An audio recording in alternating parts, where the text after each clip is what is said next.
और विश्वास करने वालों में ये चिन्ह होंगे कि वे मेरे नाम से दुष्टात्माओं को निकालेंगे।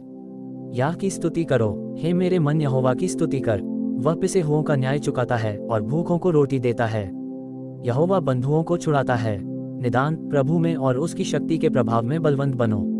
परमेश्वर के सारे हथियार बांध लो कि तुम शैतान की युक्तियों के सामने खड़े रह सको, क्योंकि हमारी लड़ाई के हथियार शारीरिक नहीं पर गदों को ढा देने के लिए परमेश्वर के द्वारा सामर्थी हैं। सो हम कल्पनाओं को और हर एक ऊंची बात को जो परमेश्वर की पहचान के विरोध में उठती है खंडन करते हैं और हर एक भावना को कैद करके मसीह का आज्ञाकारी बना देते हैं। इसलिए परमेश्वर के अधीन हो जाओ और शैतान का सामना करो तो वह तुम्हारे पास से भाग निकलेगा।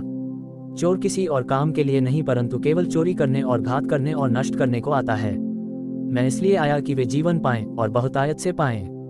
मैंने ये बातें तुमसे इसलिए कही हैं कि तुम्हें मुझ में शांति मिले। संसार में तुम्हें क्लेश होता है, परंतु ढाढ़स बांधो, मैंने संसार को जीत लिया है।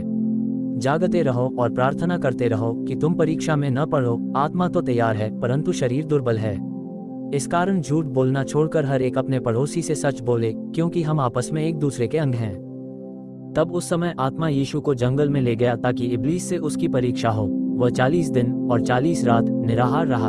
अंत में उसे भूख लगी। तब परखने वाले ने पास आकर उससे कहा, यदि तू परमेश्वर का पुत्र है तो कह दे कि ये पत्थर रोटियां बन जाएं। उसने उत्तर दिया कि लिखा है कि मनुष्य केवल रोटी ही से नहीं परंतु हर एक वचन से जो परमेश्वर के मुख से निकलता है जीवित रहेगा।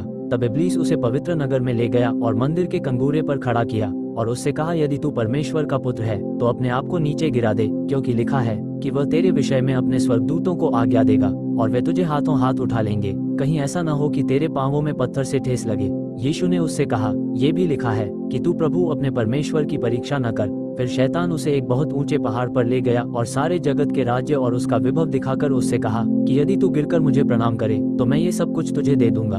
तब यीशु ने उससे कहा, हे शैतान दूर हो जा, क्योंकि लिखा है कि तू प्रभु अपने परमेश्वर को प्रणाम कर और केवल उसी की उपासना कर। तब शैतान उसके पास से चला गया और देखो, स्वर्गदूत आकर उसकी सेवा करने लगे।